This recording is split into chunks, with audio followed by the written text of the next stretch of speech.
Subscribe பண்ணாதவங்க subscribe பண்ணுங்க. அப்படியே பக்கத்துல இருக்க பெல் ஐகானையும் பிரஸ் பண்ணுங்க. அன்பான விருச்சிக ராசி நேர்களே, இந்த அருமையான காணொலியில நம்ம பார்க்க போறது சுக்கிர பகவானின் அற்புதமான பேச்சு. இந்த சுக்கிர பகவான் உங்களுக்கு 2 ஆதிபதியம் என்னன்னா கலத்திராதிபதி, விரையாதிபதி, 7-12 குடைய அதிபதி. இந்த 7-12 குடைய அதிபதி இதுவரைக்கும் எங்க இருந்தார் அப்படின்னு பார்த்தீங்கன்னா உங்களோட லாபஸ்தானத்துல இருந்தார். அப்பா அப்படி தூள் கிளப்பியிருப்பாரு. லாபஸ்தானத்துல எந்த கிரகம் இருந்தாலுமே ரொம்ப விசேஷம். அதுலேயும் இந்த சுக்கிரன் இருக்கிறது ரொம்ப விசேஷம். நல்லபடியா இருந்தார், நல்ல ஒரு வருமானம் கொடுத்துருப்பார், உத்தியோகத்துல ஒரு முன்னேற்றத்தை கொடுத்துருப்பார். ஓஹோ, குடும்பத்துல ஏகப்பட்ட. அதுதான் இல்லை சுவாமி. ஏன் அவரே நீச்சமடைந்த நிலையில இருக்கார்.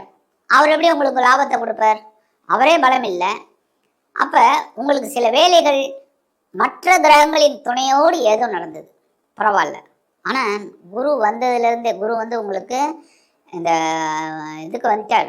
9ஆம் இடத்துக்கு வந்தோடனே உங்களுக்கு பெரிய மாற்றங்கள் கிடைச்சிது. திருமணமாகாத குழந்தைகளுக்கெல்லாம் திருமண யோகம் இப்போ 9ஆம் இடத்துக்கு வந்ததுலேருந்தே நல்ல ஒரு மாற்றங்கள் உங்களுக்கு கண்டிப்பாக இருக்குது. அந்த வகையில் குரு உங்களுக்கு பெரிய தேவகுரு அனுசரணையாக இருக்கார். ஆனால் இந்த லாபத்தில் இருந்த அசுர குரு உங்களுக்கு பெரிய மாற்றத்தை கொடுக்கல. ஆனால் இப்போ என்ன பண்ண போகிறார் அப்படின்னா, லாபஸ்தானத்தை விட்டு விலகி, நீச்சமடைந்த நிலையை விட்டு விலகி இப்பொழுது உங்களது விரயஸ்தானம் அப்படிங்கிற 12ஆம் இடத்துக்கு வரார். 12ஆம் இடத்துல ஆட்சி அமைக்கிறார். அற்புதமான சுப செலவுகள் உங்களுக்கு இருக்குங்க. அற்புதமான சுப செலவுகள். ஏன்னா சுக்கிரன் சுப கிரகம், சுப செலவுகள் தான் கொடுப்பார். அப்ப உங்களுக்கு எதிர்பாராத ஒரு வெளியூர் அல்லது வெளிநாட்டு பயணங்கள் உங்களுக்கு கிடைக்கும். திருமணமாகாத குழந்தைகளுக்கு திருமண யோகத்தை உண்டு பண்ணி கொடுப்பார். அது மூலமா செலவு தானே. அதே மாதிரி வீடு, மனை, வாகனம் இதெல்லாம் வாங்கணும்னு நினைச்சீங்கன்னா கண்டிப்பா வாங்கிடலாம். அந்த திட்டம் உங்களுக்கு வெற்றியை கொடுக்கும். உறவினர்களின் மூலமா சில நன்மைகள் நடக்கும். உத்தியோகத்துல இடமாற்றம் இனிமையா கிடைக்கும். நீங்க ரொம்ப நாளா எதிர்பார்த்தீங்க, அதுவும் அந்த அரசாங்கத்துறையில இருக்கிறவங்களுக்குலாம் அந்த இடமாற்றம் கண்டிப்பா ஒரு 3 வருஷத்துக்கு ஒரு தடவை இடமாற்றம் உண்டாகும். அந்த இடமாற்றம் இனிமையா உங்களுக்கு ஏற்ற மாதிரி கிடைக்கும். பதவி உயர்வோட கூடிய இடமாற்றம். அதே தொழில் வியாபாரத்தை கொஞ்சம் அபிவிருத்தி பண்ணி ஒரு வேற இடத்துக்கு மாற்றி அந்த மாதிரிலாம் பண்ணலாம். கண்டிப்பா பண்ணலாம். இந்த காலகட்டத்தில் சக்சஸ்ஃபுல்லா இருக்கும். 2-11-2025 முதல் 6-11-2025 வரைக்கும் உங்கள் ராசிநாதனம் பகைரோன ரோகாதிபதியுமான செவ்வாய் பகவானின் சித்திரை நட்சத்திர காலில் வரும்போது உடல் ஆரோக்கியத்துக்காக கொஞ்சம் செலவு பண்ண மாதிரி வரும். அதே உத்தியோகத்துல இடமாற்றம், அதுக்காக கொஞ்சம் செலவு. சில பேருக்கு கடன் வாங்கக்கூடிய ஒரு சூழலும் உண்டாகும். கடன் வாங்கியாவது செலவு பண்ணிடுவோம்பா, இந்த செலவை மீட் அவுட் பண்ண முடியல, கையில காசு இல்லை, சரி இந்த நகை அடமானம் வச்சாவது இந்த செலவை மீட் அவுட் பண்ணித்தான் ஆகணும். சில பேருக்கு கடன் வாங்கக்கூடிய ஒரு சூழல், சில பேருக்கு இந்த நகை அடமானம் வைக்கிறது, அந்த மாதிரிலாம் ஒரு சிச்சுவேஷன் வரதுக்கு வாய்ப்பு இருக்குது. உடல் ஆரோக்கியத்தில் கொஞ்சம் கவனமாக இருந்தால் மருத்துவ செலவுகள் கொஞ்சம் குறையும், அவ்வளோதான். சரியா? அதனால் அந்த மாதிரி இந்த 4-5 நாளும் கொஞ்சம் ரொம்ப கவனமாக இருக்கிறது நல்லது. 7-11-2025 முதல் 17-11-2025 வரைக்கும் ராகு பகவானின் சுவாதி நட்சத்திர காலில் வரும்போது கண்டிப்பாக இந்த காலகட்டத்தில் திருமணமாகாத குழந்தைகளுக்கு திருமண யோகம் உண்டாகும். அதன் மூலம் அதனை முன்னிட்டு சில செலவுகளை நீங்கள் மேற்கொள்வீர்கள். கண்டிப்பாக குடும்பத்தில் ஒரு சுபகாரியம் அப்படின்னாலே கண்டிப்பாக செலவு இருக்குது. கல்யாணம் அப்படின்னாலே சொல்ல முடியாது, சாதாரணமாகவே செலவாகிட்டு இருக்கு. கல்யாணம் அப்படின்னாலே கல்யாண செலவு ஏகப்பட்டது. கண்டிப்பாக அந்த செலவுகளை நீங்கள் மீட் அவுட் பண்ணுற மாதிரி ஒரு சிச்சுவேஷன் கிடைக்கும். அதேமாதிரி உத்தியோகம் கண்டிப்பாக ஒரு இடமாற்றம் கண்டிப்பாக கிடைக்கிறதுக்கு வாய்ப்பு இருக்குது. பதவி மாற்றம், இடமாற்றம், அதெல்லாம். தொழில் வியாபாரமும் அபிவிருத்தி செய்யக்கூடிய ஒரு வாய்ப்பும் கிடைக்கிறதுனால அதனை முன்னிட்டு சில செலவுகளை மேற்கொள்வீர்கள். நிறைய இடத்துல பார்த்தீங்கன்னா நிறைய வேலைகள் நடக்கிறது அப்படின்னாலும் உங்களுக்கு எல்லாமே செலவுடன் கூடிய ஒரு இதை தான் அமையும். அதனால தான் எப்போவுமே செலவை கொஞ்சம் கரெக்ட் பண்ணிக்கோங்க. எப்போவுமே செலவு 3 விதமான செலவு: அனாவசியமான செலவு, அத்தியாவசியமான செலவு, முக்கியமான செலவு.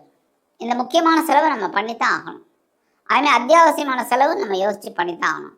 அனாவசியமான செலவு அப்படிங்கும்போது நீங்கள் யோசித்து அதை அவாய்ட் பண்ணுறது ரொம்ப நல்லது.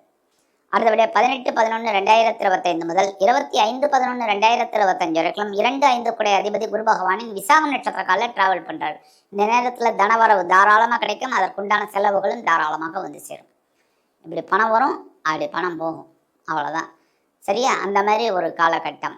அதேமாரி குடும்பத்துக்கு என்னென்ன தேவையோ அதை வாங்கக்கூடிய ஒரு செலவும் உங்களுக்கு கண்டிப்பாக அமையக்கூடியது. இந்த நேரத்தில் ஆன்மீக பயணங்கள் மூலமாக ஒரு செலவு இருக்குங்க. பிரயாணம் பிரமாதமாக இருக்கும். ஆன்மீக பயணம், அதுவும் மூத்த வயதை சேர்ந்தவர்கள் ஒரு டூர் போடுவீங்க பாருங்கள், அற்புதமான ஒரு டூர். நல்ல செலவு இருந்தாலும் மனசுக்கு ஒரு சந்தோஷமான ஒரு செலவாக இருக்கும். அடுத்தபடியாக குலதெய்வ பிரார்த்தனைகள் அப்படிங்கும்போது அதெல்லாம் நிகழ்த்தக்கூடிய ஒரு வாய்ப்பும் இந்த விருச்சிக ராசி நேயர்களுக்கு இந்த காலகட்டத்தில் கண்டிப்பாக அமையும். எதிர்பாராத ஒரு முக்கியமான செலவு இந்த காலகட்டத்தில் கண்டிப்பாக இருக்குங்க உங்களுக்கு. சரி, இந்த செலவெல்லாம் மீட் அவுட் பண்ண முடியுமா அப்படின்னா கண்டிப்பாக 2 விஷயம். ஒன்று, நம்மக்கிட்டே இருக்கிற பணத்தை வச்சு மீட் அவுட் பண்ணலாம்.